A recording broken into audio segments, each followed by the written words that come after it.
Louer ou acheter un logement en France vous semble compliqué? Vous avez du mal à comprendre les annonces, à poser les bonnes questions aux propriétaires ou aux agents immobiliers. Mais saviez-vous que 30% des malentendus lors de location ou de vente viennent d'erreurs de vocabulaire et d'incompréhension culturelle? Dans cette vidéo, je vous guide à travers le vocabulaire essentiel, les phrases clés et des conseils pratiques pour vous sentir enfin à l'aise. Et en bonus, vous pouvez télécharger le PDF avec tout le vocabulaire et les expressions utiles de cette vidéo. Je vous mets le lien dans la description. Êtes-vous prêts? Alors on y va. Quand on cherche un logement en France, les annonces peuvent être un petit peu complexes. Il existe plusieurs types de logements et chacun a ses propres caractéristiques. Vous allez vouloir louer ou acheter un logement individuel ou un logement collectif. Commençons d'abord par le logement individuel. Dans le logement individuel, vous avez plusieurs catégories de biens qui vous sont proposés. Regardons ensemble le vocabulaire que vous devez connaître. Vous avez le terme de maison, qui est sans doute le plus connu pour vous, qui désigne une habitation indépendante. Il y a le mot pavillon, c'est souvent une maison située dans une banlieue. Ensuite, nous avons villa, c'est souvent une maison plus grande et plus luxueuse. Enfin, nous avons la longère, qui est une maison rurale typique, souvent allongée, que l'on trouve dans l'ouest de la France. Vous avez également les logements collectifs. L'appartement, qui est un logement situé dans un immeuble, ces appartements sont classés par type. Vous avez le type T1, qui est un studio constitué d'une seule pièce, un T2, qui est un appartement avec une chambre séparée. Vous avez le T3, qui est un appartement constitué de 2 chambres séparées, le T4, avec 3 chambres séparées, et le T5, avec 4 chambres séparées de la pièce à vivre. Vous avez également un duplex, qui est un appartement sur 2 niveaux. Vous avez également des lofts, qui sont des appartements aménagés dans d'anciens bâtiments industriels, avec de grands espaces ouverts. Ces termes vous aideront à comprendre les annonces immobilières. Lorsque vous lisez les annonces sur des sites internet comme Le Bon Coin, Se Loger, regardez bien les photos et les descriptions. Si certains mots vous échappent, faites confiance aux photos et repérez les termes qui reviennent souvent. Cela vous aidera à enrichir naturellement votre vocabulaire. Une fois que vous avez repéré un logement qui vous intéresse, il faut maintenant poser les bonnes questions pour éviter les mauvaises surprises. Vous allez prendre contact avec le propriétaire. D'abord, vous allez manifester votre intérêt pour ce logement et vous allez dire « Je suis intéressé par votre appartement ou votre maison. Est-ce que ce logement est loué, meublé ou non meublé?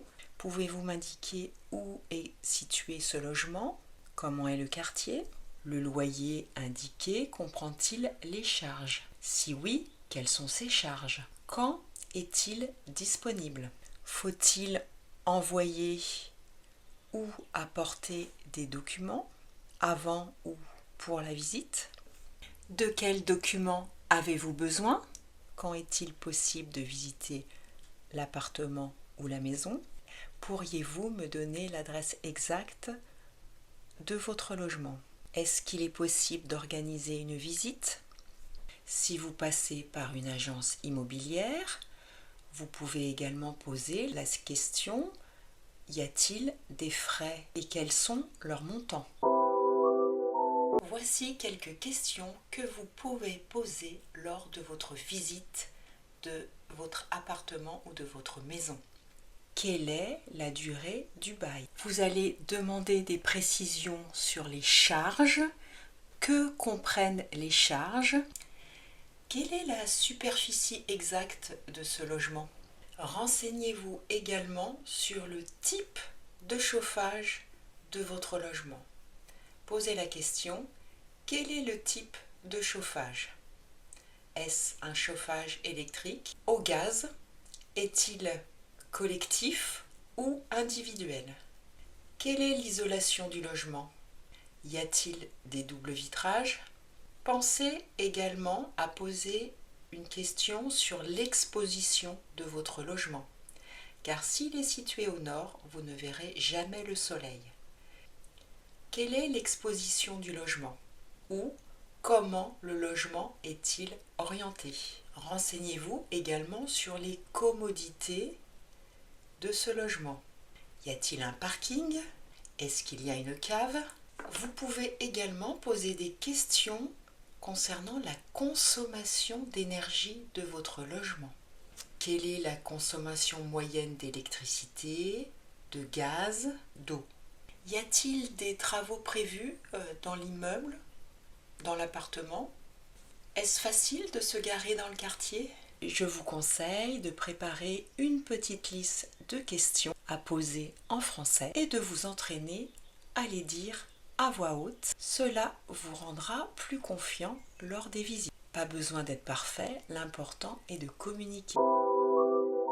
Une fois que vous avez visité et que vous êtes intéressé, il est temps de parler du bail si vous voulez louer ou du contrat de vente si vous souhaitez acheter. Voici quelques questions qu'il est important de poser. Quel est le montant du dépôt de garantie? Le diagnostic énergétique a-t-il été réalisé? Pouvez-vous m'en donner une copie? Y a-t-il des charges de copropriété? Quelles sont les conditions de résiliation du bail? Après avoir signé votre bail ou votre contrat de vente, assurez-vous de récupérer toutes les informations nécessaires à la mise en service de l'électricité, du gaz et de l'eau. Quel est le point de livraison du compteur électrique? Quel est le numéro du compteur d'eau? Assurez-vous également de connaître le nom des anciens locataires. Cela facilitera grandement la mise en service de l'électricité et de l'eau dans votre logement. Quel était le nom des locataires précédents? Voilà, vous pouvez maintenant comprendre une annonce de logement en français, poser les bonnes questions et ainsi faciliter votre recherche de logement en France. Si vous avez trouvé cette vidéo utile, n'oubliez pas de mettre un like. Si vous avez des questions ou des astuces supplémentaires, laissez-les en commentaire. Je serai ravie de vous répondre. Et je vous dis à très bientôt pour une prochaine vidéo.